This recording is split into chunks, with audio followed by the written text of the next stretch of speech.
Breaking news mga kababayan, China, interesado sa jackpot na nakuha ng Pilipinas?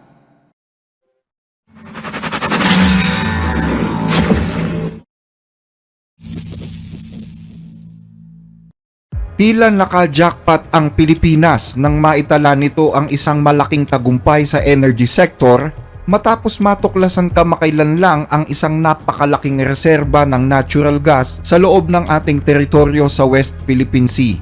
Isang malaking discovery na posibleng magbigay ng pangmatagalang tulong sa energy sector ng ating bansa. Kahapon, January 19, 2026, inanunsyo ni Pangulong Bongbong Marcos Jr. ang isang bagong tuklas na natural gas reserve sa Malampaya East 1 Gas Complex o mas kilala bilang MAE-1.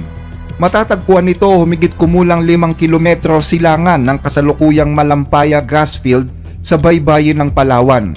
Ito ang itinuturing na kauna-unahang gas discovery sa buong bansa sa loob ng 30 taon kaya't ito ay makasaysayan. Ayon kay Pangulong Marcos, magandang araw po sa ating lahat. I am pleased to inform everyone that for the first time in over a decade, a significant natural gas discovery has been made. The discovered reservoir called Malampaya East 1 or MAE-1 is located about 5 kilometers east of the existing Malampaya field. The MAE-1 is estimated to contain around 98 billion cubic feet of gas in place. Katumbas nito ang halos 14 na bilyong kilowatt-hour ng kuryente sa isang taon. Ibig sabihin, makakapag-supply ito ng kuryente sa mahigit 5.7 milyong kabahayan, 9,500 na gusali o halos 200,000 paaralan sa loob ng isang taon. This helps Malampaya's contribution and strengthens our domestic gas supply for many years to come. dagdag pa ng Pangulo, mas malaki pa ang potensyal na kayang gawin ng bagong tuklas na ito dahil posible daw nitong palakasin ang supply ng local natural gas sa bansa sa loob ng maraming taon. Ayon sa mga pagsusuri, ang balon ng gas ay posibleng magbigay ng kabuuang 98 billion cubic feet na gas at sa bawat araw ay pwedeng magbigay ng 60 million cubic feet na gas. Katumbas yan ng 14 billion kilowatt hours na kuryente at 5.7 million households ang pwedeng makinabang sa kuryenteng ibibigay nito sa loob ng isang taon. Ipinapakita pa na may kakayahan itong mag-produce ng mas marami. Isang patunay umano na ito ay high productivity resource katulad ng original na gas field ng Malampaya. Sa kasalukuyan, ang Malampaya lang ang tanging lokal na pinanggagalingan ng natural gas ng Pilipinas at nagbibigay ito ng humigit kumulang 40% ng kuryente sa buong Luzon. Pero unti-unti na daw nauubos ang supply na ito dahil matapos ang mahigit 2 dekada, bumaba na daw ang produksyon nito ayon sa mga eksperto.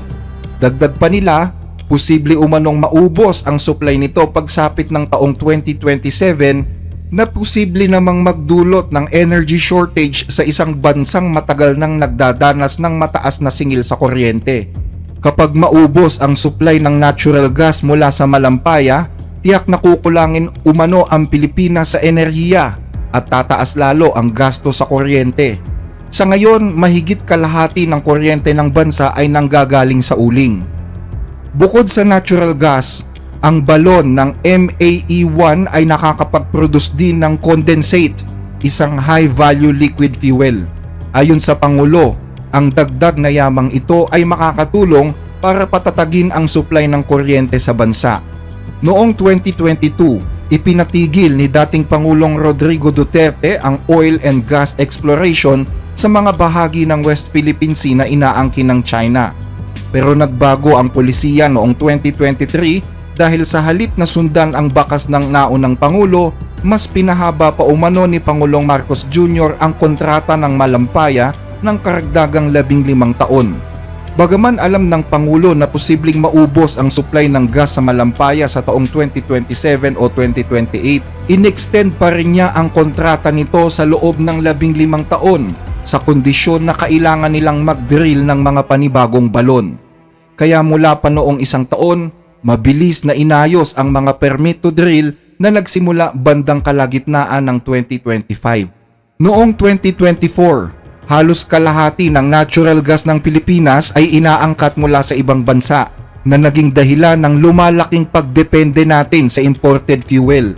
Pero para baligtarin ang ganitong kalakaran, nagsimulang umaksyon ang pamahalaan. Noong January 2025, nilagdaan ni Marcos ang isang batas na nagtataguyod sa downstream natural gas industry ng bansa. Layunin nitong palawakin ang paggamit ng gas bilang bahagi ng energy mix, bawasan ang pagdepende sa import at itaguyod ang pangmatagalang energy security. Bagaman hindi ipinapangako ng Department of Energy na bababa ang singil ng kuryente dahil sa bagong tuklas na gas reserve, ipinapangako naman nito ang pagiging stable ng ating kuryente. Pero kung makakatuklas pa daw ng mga panibagong minahan ng gas, posible na daw nitong mapababa ang singil. Sa ngayon, ayon sa DOE ay may karagdagang 2 balon pa ang dinidrill ng mga kumpanyang nangangasiwa sa Malampaya. Ang Camago 3 na may tinatayang 100 to 110 billion cubic feet na gas at ang bagong Pag-asa na may 400 to 800 billion cubic feet. Umaasa ang DOE na sana ay maging successful din ang nasabing mga drillings. Noong isang taon, nilagdaan ng Pangulo ang 8 kontrata ng gas and oil exploration sa bansa. Umaasa ang DOE na lalo pang dadami ang mga local and foreign investors na hihingi ng kontrata para tuklasin ang mga energy reserve ng Pilipinas. At dahil nakatawag na nga ng pansin ang discovery na ito sa international media, nangangamba ang ilan na posibleng pag-interesan ito ng China. Lalo't inaangkin pa naman ng China ang napakalaking bahagi ng South China Sea. Pero ayon kay Energy Secretary Sharon Garin, hindi pwedeng angkinin ito ng China. Hindi kailangan yan, talagang kailangan yan ng explore. Apo. Buti nga in-explore natin ang discover. Alam mo bakit? Kasi simbolo yun na atin talaga to. Correct. Hindi pwede nilang allow ito kasi this is our area and this is our gas. Kaugnay naman sa ibang mga bahura o islang pinag-aagawan sa West Philippine Sea gaya ng Reed Bank o Recto Bank, sinabi ng DOE na mahirap daw umpisahan ang pagsilip sa mga lugar na ito dahil sa pag-aangkin na rin ng China. Malulugi ang bilyong-bilyong puhunan ng mga investors kung bandang huli ay palalayasin lang din sila ng mga Chino. Matatandaan na noong 2015, itinigil ng DOE ang pagdidrill sa lugar na ito dahil na rin sa utos ng China. Ayon sa mga eksperto, ang Reed Bank pa naman sana ang nakikita na pinakapotensyal na lugar na pwedeng mapagkunan ng bagong supply ng natural gas sa oras na tuluyang ma-deplete o maubusan ang Malampaya. Ayon sa pag-aaral ng United States Energy Information Administration or EIA, mayroon daw tinatayang 5.4 billion na bariles ng langis at 55.1 trillion cubic feet ng natural gas sa Reed Bank. Napakalaking tulong sana ito sa kinabukasan ng energy sector sa Pilipinas. Pero pagdating sa Malampaya, tinitiyak ng gobyerno at ng sandatahang lakas ng Pilipinas na hindi ito pwedeng pakialaman ng China. Ang China ay kilala bilang isang bansang hindi agad nagbibigay ng pahayag sa mga bagong kaganapan sa mundo.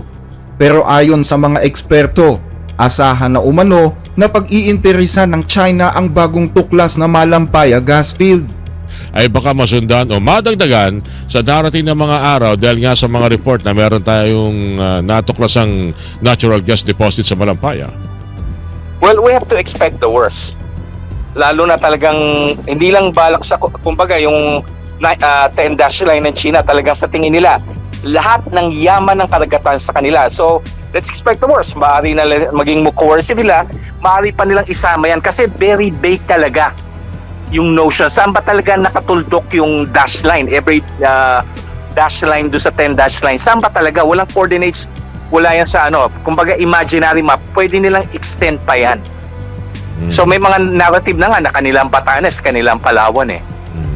Diba lumalabas last year, diba naglabas sila ng naratibo na kanilang Batanes since time immemorial. And of course, si miski Palawan. Lalo na lumabas yung balita na mayroong malaking natural gas resource dyan. At lalo na pag may natural gas resource ka, posible rin mayroong oil reserve dyan. Sa ngayon ay naka-alerto ang buong Philippine Coast Guard at nakatutok sa bagong tuklas na minahan ng natural gas sa West Philippine Sea. Yan ay dahil sa posibleng banta ng China na panghimasukan ito. Sa ngayon ay wala pang barko ng China na namamataan sa lugar, pero tiniyak ng PCG na tututukan nila ito. The Philippine Coast Guard will be more proactive.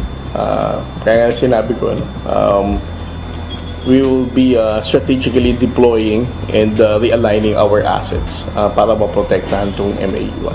The commitment of Admiral Ronil Gavan is that the Commandant of the Philippine Coast Guard is to deploy our 97-meter vessels and two 44-meter vessels and even our aircraft to ensure na ating mapapangalagaan at mapoprotektahan itong bagong tuklas na lugar kung saan meron itong deposito ng mataas na natural gas.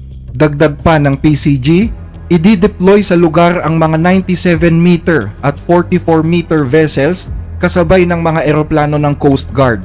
Ayon kasi sa datos ng PCG, mula noong 2025 ay palapit na umano ng palapit ang mga barkong Chino sa ating bansa sa distansyang 20 nautical miles. Dagdag pa rito, naobserbahan din na mas malayo na sa Bajo de Masinloc ang operasyon ng mga mangingisdang Pilipino. Ayon sa PCG, dahil yan sa kakataboy at kakataboy ng mga inchik sa mga mangingisdang Pinoy na naging dahilan ng paglayo at pagkalat ng mga ito sa karagatan. At dahil patuloy na hinahabol ng mga Chino ang mga mangingisdang Pinoy, napapalapit tuloy sila sa teritoryo ng Pilipinas. Napansin din ng Coast Guard na marami sa mga sasakyang dagat ng China ay nagbababa ng mga underwater drones para sa research. They are focusing on moving them farther, palayo ng Bajo de Masinloc, kung kaya't napapalapit din yung mga Chinese Coast Guard. Because whenever they drive them away, they're also tailing all these Filipino fishing boats. There are a lot of instances already na nagpalipad tayo ng eroplano, nag-deploy tayo ng barko, and we saw some of those Chinese research vessels na nagbababa ng kanilang sariling mga underwater drones for research. Maliban sa PCG, tiwala din ang Philippine Navy na madedepensahan nito ang bagong tuklas na gas field mula sa panghaharas o pang-aangkin ng mga dayuhan. Ayon sa tagapagsalita ng Philippine Navy na si Captain Marisa Martinez, kayang-kaya umano ng Navy na magsagawa ng tuloy-tuloy na pagpapatrolya sa nasabing area. Matatandaan na noong 2023, nagsagawa ang pamahalaan ng serye ng pakikipag-usap at pakikipagnegosasyon sa China. Yan ay dahil inaangkin ng China ang ilang mga bahagi ng Malampaya. Batay sa UNCLOS, ang Malampaya ay sakop ng 200 nautical miles na itinakda bilang bahagi ng EEZ o Exclusive Economic Zone ng Pilipinas. Pero pinipilit ng China na bahagi ito ng kanilang tinatawag na 9-dash line. Ayon kay Pangulong Marcos, patuloy pa umano ang usapan sa pagitan ng dalawang bansa kung paanong magkakaroon ng kompromiso sa pagpapatupad ng mga batas at point of understanding sa pag-e-explore sa mga lugar at likas na yaman nito. Pero habang nagpapatuloy ang mga negosasyon, nakapagsimula na ng mga domestic energy projects para hindi maantala ang supply at patuloy rin ang energy development sa Malampaya kahit may tensyon sa mga claims. Ayon sa pamahalaan, aabuti ng halos 1 taon bago aktwal na makakuha ng natural gas sa bagong tuklas na minahan. Kailangan pa kasing magtayo ng mga pipes na magkokonekta sa mga production facilities na magsusupply naman sa mga power plants sa Batangas. Kasama na sa estimated time na ito ang testing para masiguro ang pag-extract ng gas. Gagawin ang mga tubo sa lalim na 1,000 meters sa ilalim ng dagat. Habang patuloy na tumataas ang demand sa kuryente at nananatiling mataas ang halaga nito, ang natural gas ang nakikitang strategy ng gobyerno para sa mas matatag na hinaharap ng energy supply. At sa gitna ng lumalaking demand sa enerhiya at muling pagre-review ng pagdepende sa uling, ang bagong tuklas na ito ay nag-o-offer ngayon sa ating bansa ng pambihirang pagkakataon para matiyak ang enerhiya sa loob ng mga darating na dekada. Baka pwedeng humiling sa inyo ng like sa ating mga video, lalo na po kung nagugustuhan ninyo ang ating mga talakayan.